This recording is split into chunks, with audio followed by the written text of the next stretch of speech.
পুরুষ ধরে আয়ুর্বেদিক চিকিৎসা করছে দেবব্রত সেনের পরিবার। তাদের পরম্পরা আয়ুর্বেদ এখন আয়ুর্বেদিক চিকিৎসায় এক জনপ্রিয় নাম।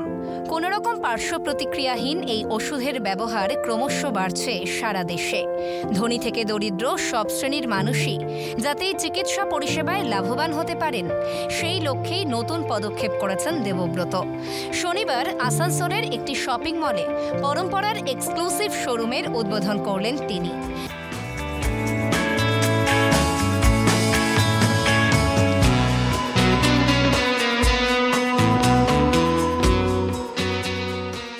জানালেন, আসানসোল পুরুলিয়ার মতো এলাকায় নয়, বিহার এবং ঝাড়খণ্ডের প্রান্তিক মানুষদের কাছেও এই পরিষেবা পৌঁছে দিতে চান তারা। আমাদের প্রান্তিক যে মানুষরা যারা বাঁকুড়া বা পুরুলিয়া বা আমাদের ধানবাদ বা আমাদের আসানসোল রানীগঞ্জ এবং এই অংশের এমন অনেক মানুষ আছেন, সে প্রত্যেকের কথা মাথায় রেখে কিন্তু আমরা এখানে এক্সক্লুসিভ আমাদের চিকিৎসা কেন্দ্র বা ট্রিটমেন্ট সেন্টার ওপেন করতে চলেছি, যেখানে কিন্তু মানুষ নির্দ্বিধায় আসবেন একদম অথেন্টিক আয়ুর্বেদ চিকিৎসা বিজ্ঞানের মাধ্যমে নিজের অসুখকে নিয়ন্ত্রণে নিয়ে আসার জন্য। আমরা সবসময় কিউরেবল ডিজিজের ট্রিটমেন্ট করি। আয়ুর্বেদে বলা হয় সহজসাধ্য, কৃচ্ছসাধ্য, জাপ্য এবং প্রত্যাক্ষেয়।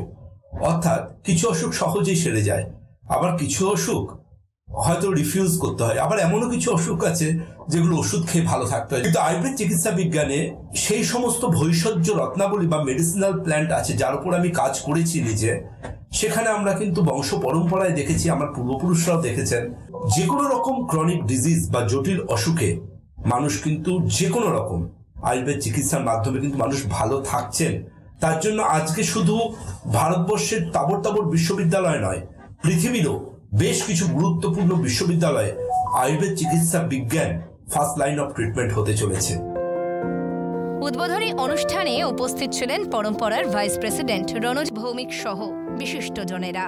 এখানকার মানুষেরা ওনাকে দেখাতে পারেন, ওনার ট্রিটমেন্টের সাহায্য পান, সেটার জন্য অনেকদিন ধরে আবেদন ছিল আমাদের কাছে।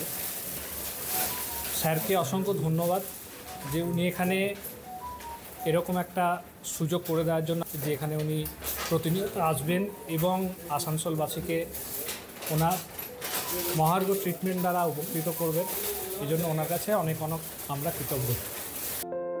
আসানসোল থেকে তৃণাঞ্জন চট্টোপাধ্যায়ের রিপোর্ট, ক্যালকাটা নিউজ।